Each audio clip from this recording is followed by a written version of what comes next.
लाडक्या बहिणींनो, तुम्ही पात्र आहात, 1500 रुपये मिळतात, तर सावधान, अर्जाची छाननी करण्यात येणार आहे। 1 ऑगस्ट 2025 माननीय सचिव महिला व बाल विकास मंत्रालय यांच्या आदेशानुसार आता पडताळणी करण्यात येणार आहे।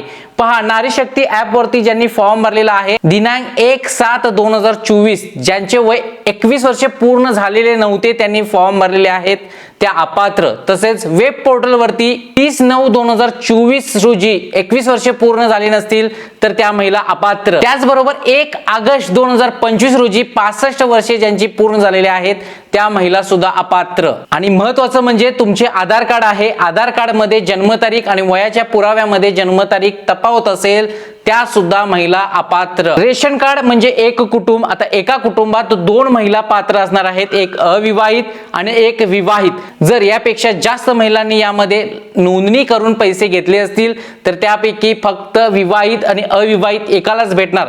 सासू जावा अशा अनेक महिला असतील तर एकच विवाहित महिलेला पात्र ठरणार आहे।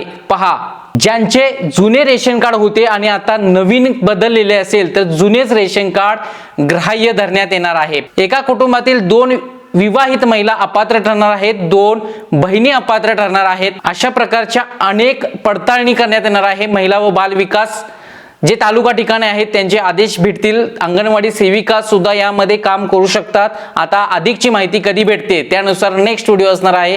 यासाठी आपल्या पेजला फॉलो केले नसेल तर फॉलो करा। धन्यवाद।